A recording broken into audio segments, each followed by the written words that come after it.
Hello, my name is Robin Michelle Wilson. I am a published children's author, nonprofit consultant, certified teacher, and motivational speaker. I create these motivational messages because I want to connect with you. Yes, you, parents, youth, and individuals who have a passion for serving and working with young people. Why? Because I have a passion for serving and working with young people. That is what I do. I teach young people, I speak to young people, I write for young people, and I work with individuals who, like myself, have a passion for serving and working with young people. My vision for these conversations is that you would continue the conversation in your home, in your sphere of influence, because youth are not merely our future. They are our now. They matter right now. For today's conversation focus, I will offer you strategies and tips for supporting youth in service. I think we can all agree that service is important. It not only benefits our communities, but it has a benefit for our own well-being. In fact, the Corporation for National and Community Service released a report on the health benefits of volunteering. In their report, they reported evidence that shows that volunteering has a positive effect on social, psychological factors such as one's sense of purpose. In turn, positive social, psychological factors were correlated with lower risk of poor physical health. They believe this is related to the fact that volunteering enhances a person's social networks that in turn buffers stress and reduces risk of disease. So I want you to think about that for just a moment. Because when we talk about community service or service to others, we often talk about it in terms of how it benefits those who are on the receiving end. However, when we serve others, it supports our own well-being. In fact, in the same report, the Corporation for National and Community Service cited a study of the Americans Changing Lives survey that found that more moderate level of volunteering was necessary for health benefits. Those individuals who volunteered at least 40 hours per year, as well as those who volunteered with just one organization or group, had the lowest risk of mortality. So serving others is important. And I think that if you are listening to this recording right now, you probably are listening to it because you already value service and you want to know how you can impart that desire to serve or the importance of service to others to young people. And so that's what I want to help you do today, because actually volunteerism among young people has declined within recent years. I was reading a Education Week article, and it was published in July of 2018. And it appeared in Education Week, and it's entitled Volunteerism Declined Among Young People. And in this article, it talked about how across the United States, volunteerism has gone down. Now, different states have higher rates of volunteerism than others. But in this particular article, the University of Maryland's Do Good Institute was cited, and the the University of Maryland's Do Good Institute, they study civics and they use U.S. Census data to track rates of volunteerism and charitable giving among Americans from high school age to retirement. And this particular report followed individuals from 2002 to 2015, and it showed that across every age group, volunteering has declined since 2005. And they cited that less than a quarter donate, meaning teenagers, less than a quarter donate to charity, a rate that has been flat since 2008. So again, my purpose for our conversation today is to offer you strategies to help turn this tide of youth who are really not volunteering as much. And the first strategy that I would like to offer to you is to start within your home. I think that when it comes to serving our community at large, it has to start within the home. And so that's the first step. From a very early age, try to establish within your home roles and responsibilities. Even if you have young children, they can still help with certain tasks within your home. And I think that it's important for them to understand that even within their home, they have a role to play and that their contribution matters even within their home.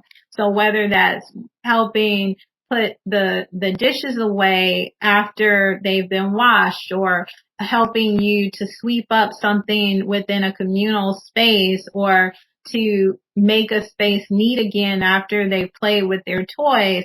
As they get older, they can take on more responsibility. But that's one way that you can absolutely help them to understand that we all have a role to play and we all have a responsibility within the home. And so that can be their introduction to service. And then also help them to understand that there's more than one way to give. You can give through your time, or you can give through your resources, such as your monetary resources or in-kind resources. So when I was younger, I remember my mother adopted a young girl who lived in a West African country. I cannot remember the West African country that the young girl lived in, but I just remember that my mother adopted a young girl through the World Vision organization. And for those of you who are not familiar with World Vision, it is a international nonprofit organization that gives individuals opportunities to sponsor children who live in different countries. And there's more than one way that you can sponsor a child or a family. However, in our case, my mother sponsored a young girl for her education. And we also sponsored her for clothes so that she would be able to attend school, because where she lived, you were not able to go to school unless you had a school uniform. And so from an early age, I remember seeing this young girl's picture on our refrigerator, and I knew that my mother sponsored her and gave money to support her in her education in that way. And it solidified for me, even at an early age, that this was one way that you can serve others. You can serve others through the giving of your resources to make sure that they have different opportunities. And it also really helped me to understand that things are different in other countries. There are some places in the world where you cannot go to school unless you have a uniform. And that was absolutely much different from my experience. While I once attended a private school where we wore a uniform and we had to wear a uniform, that was a private school. And that was a requirement that that private school had. However, I did not have to have a uniform in order to be allowed to go to school. And most children in the United States who attend public schools do not have to have a uniform in order to be allowed to go to school. And so it was a learning experience for me at an early age because it showed me not only the importance of giving of my resources through finances, but it also showed me the differences that exist between where I grew up, where I live, and also other places in the world. And so that's one way that you can model for your children the importance of giving to others.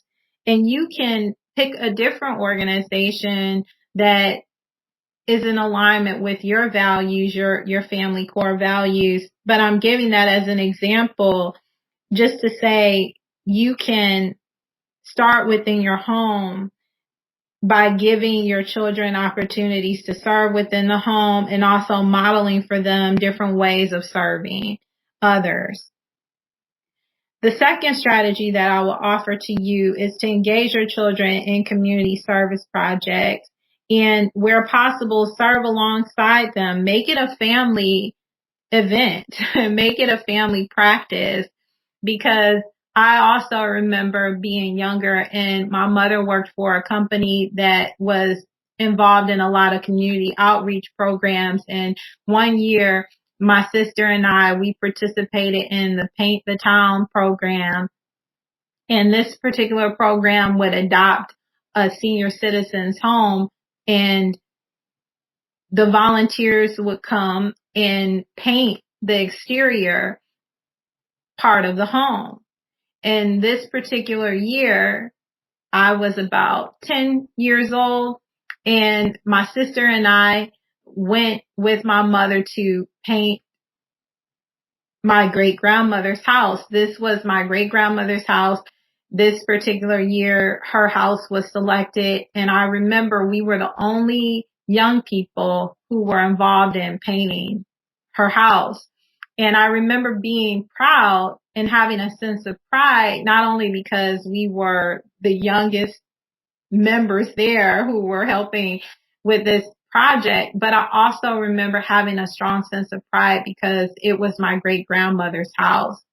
And we were surrounded by people who were not related to us, yet they were helping us paint my great grandmother's house. And it was something that was not only benefiting our community, it was benefiting our family. And it just made me proud to be a part of that particular outreach project. And there were other community outreach projects that my mother had us involved in, such as serving in soup kitchens and different outreach projects that we would do with our church. However, I just remember that there were different projects that we were actively involved in throughout the year. And every year there was something that we were engaged in, and it was often with my mother. And there's an interesting statistic or finding that comes out of the Youth Helping America report. According to the Youth Helping America report, when compared to youth with no family members who volunteer, a youth from a family where at least one parent volunteers is almost 2 times more likely to volunteer and nearly 3 times more likely to volunteer on a regular basis.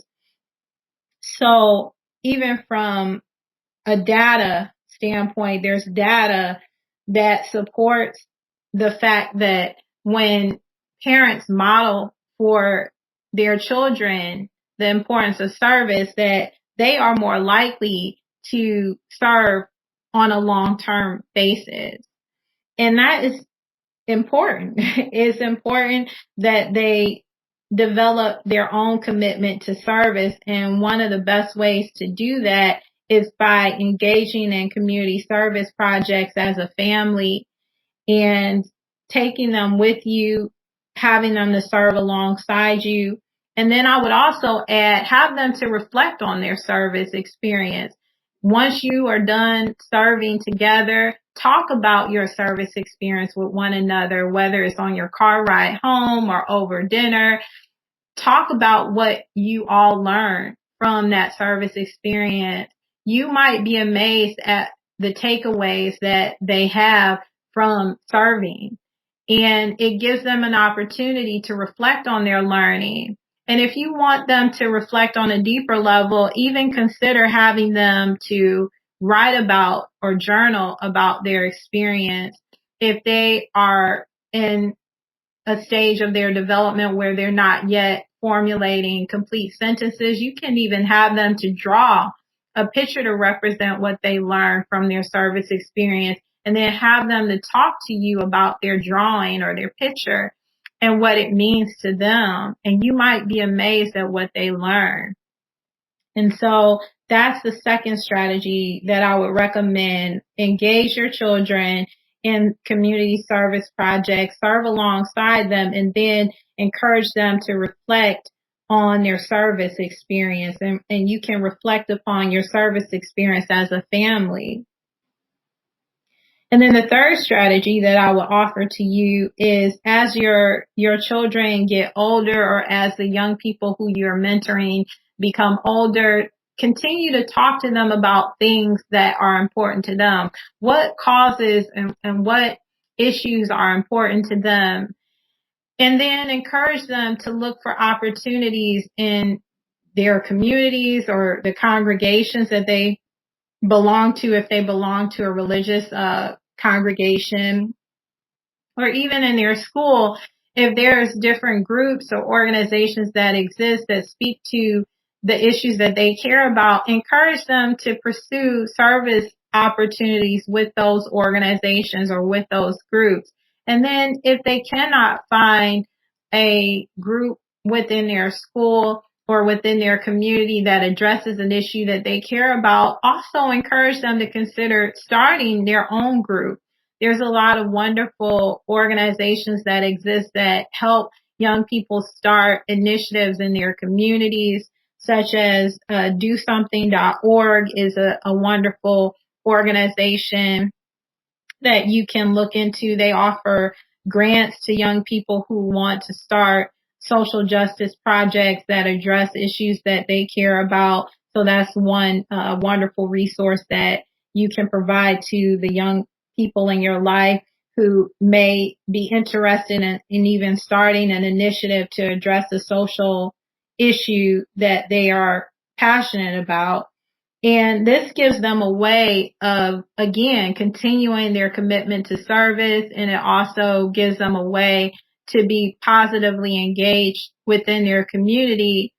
And it fosters a long-term commitment to service. And that's ultimately the goal, because you don't want a young person to simply be engaged in community service because it looks good on their college application or it looks good on their job application.